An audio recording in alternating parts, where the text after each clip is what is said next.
তাল সত্ত্ব বানিয়ে খেয়েছেন? যদি না খাওয়া হয়ে থাকে একবার বানিয়ে দেখতে পারেন। বলতে গেলে পুরোনো দিনের একটা হারিয়ে যাওয়া রেসিপি। ছোটবেলায় বেশ প্রায়ই দেখতাম বর্ষার সময় এরকম তাল দিয়ে তাল সত্ত্ব বানিয়ে গরম গরম রুটি দিয়ে খাওয়া হতো। বলতে গেলে এখন সেটা হারিয়ে গেছে, এখন নিজে বানিয়ে খাই, খেতে যে এত ভালো লাগে। নমস্কার বন্ধুরা, নতুন একটা পর্ব দেখার জন্য আপনাদের সকলকে স্বাগত জানাই। আজকে বানিয়ে দেখাবো একদম ভিন্ন স্বাদের, মুখে লেগে থাকার মতন তাল সত্ত্ব। এভাবে তৈরি করে দেখতে পারেন, খেতে কিন্তু দুর্দান্ত হয়। চলুন, আশা করছি আজকের রেসিপি অনেক ভালো লাগবে। একটা পাকা দেখে তাল নিয়েছি, তালটা প্রথমে ছাড়িয়ে নিতে হবে।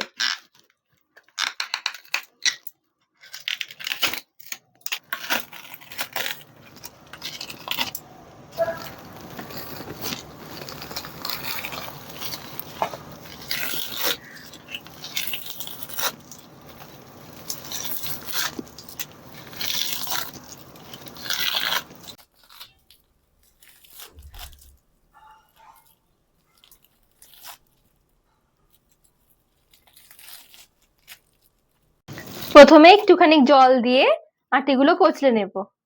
তালটা যেহেতু ছোট ছিল, তালের মধ্যে দুটো আটি হয়েছে, দেখুন।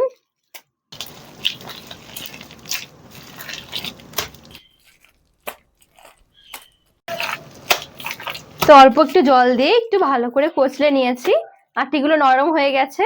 এদিকে একটা এরকম গ্রেটার নিয়েছি, গ্রেটারের সাহায্যে ঘষে নেব।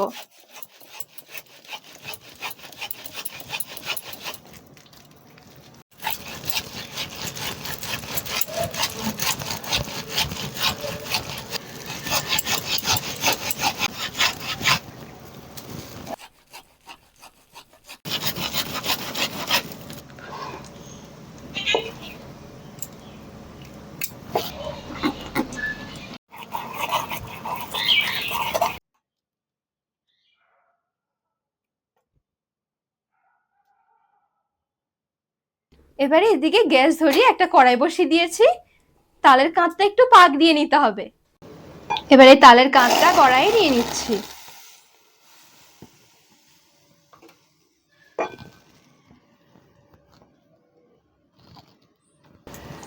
সবটুকু তালের কাঁচ নিয়ে নিয়েছি। বেশ কিছুটা কোরানো নারকেল দিয়ে দিচ্ছি, আর দিয়ে দিচ্ছি একটু চিনি। চিনির স্বাদটা আপনারা বাড়িয়ে কমিয়ে নিতে পারেন। চিনি দেওয়ার আগে তাল একটু জিভে ঠেকিয়ে দেখবেন কিরকম রয়েছে। বেশি মিষ্টি হলে কম চিনি দিলেই হবে। ভালো করে নেড়ে ছেড়ে এবারে একটু পাক দিয়ে নেব।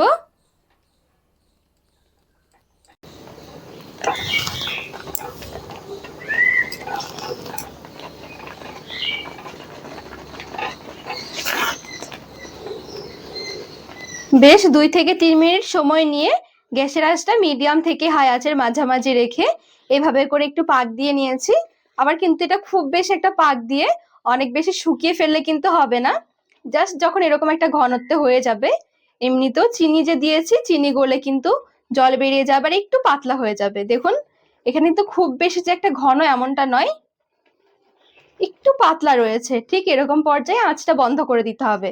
মোট কথা এখানে 2 থেকে 3 মিনিটের বেশি তালটা আর পাক দেওয়া যাবে না। এতে করে দেখবেন তালের কাঁচা ভাবটা চলে যাবে, খুব সুন্দর একটা ফ্লেভার আসবে।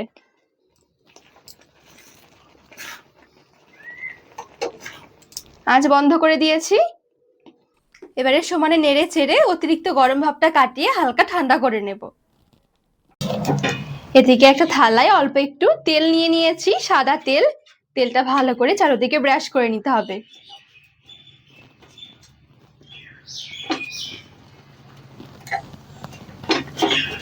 এবারে এদিকে একটা বাটি নিয়েছি, বাটিতে মোটামুটি হাফ কাপের মতন দুধ নিয়ে নিচ্ছি।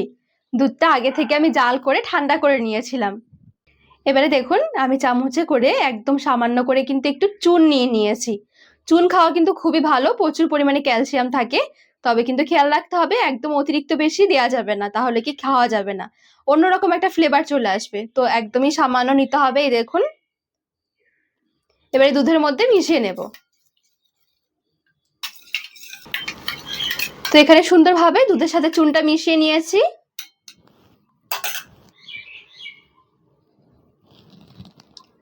এবারে এরকম একটা ছাকনার সাহায্যে ছেঁকে তালের কাঠের মধ্যে নিয়ে নিচ্ছি। এই কাজটা কিন্তু একটু ঝটপট করতে হবে। ভালো করে মিশিয়ে নেব।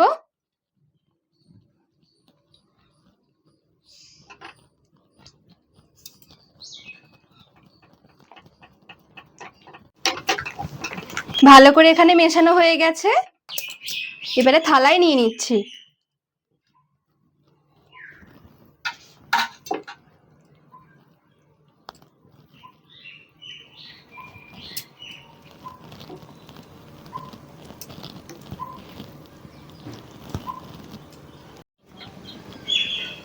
এই দেখুন ঠিক এইভাবে করে হালকা হাতে ছড়িয়ে নিয়েছি।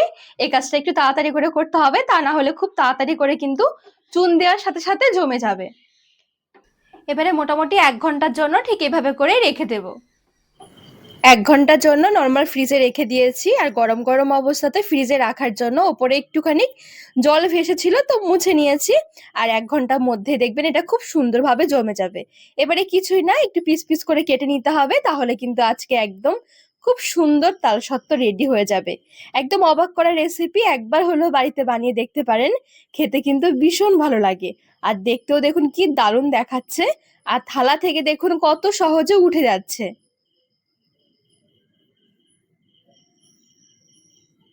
এই দেখুন কতটা সুন্দর লাগছে।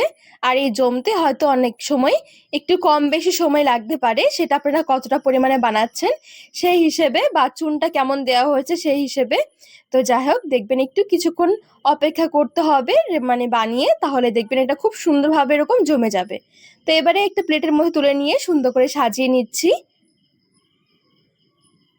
একবার হলেও তাল দিয়ে এই ভিন্ন স্বাদের রেসিপিটা বানাতে পারেন, খেতে ভীষণ ভালো লাগে, আর দেখতেও দেখুন কতটা সুন্দর হয়েছে। যেহেতু এর মধ্যে বেশ খানিকটা নারকেল রয়েছে, একটু দুধ রয়েছে, এগুলো খেতে কিন্তু ভীষণ ভালো লাগবে। আর হয়তো অনেকে ভাবতে পারেন যে এটা কিরকম ভাবে খাওয়া হবে। তো আমি আগে প্রায় দেখতাম যখন ঠাকুমা থাকতো ঠিক এরকম ভাবে রুটি দিয়ে বানিয়ে খাওয়া হতো। আর এটা বলতে গেলে একদম পুরোনো দিনের হারিয়ে যাওয়া একটা রেসিপি, খেতে কিন্তু ভীষণ ভালো লাগে, একবার বানিয়ে দেখতে পারেন। তো বন্ধুরা, আজকের রেসিপি আপনাদের কেমন লেগেছে অবশ্যই কমেন্ট করে জানাবেন। আর রেসিপি ভালো লাগলে চ্যানেলটিকে সাবস্ক্রাইব করে পাশে থাকার অনুরোধ রইল।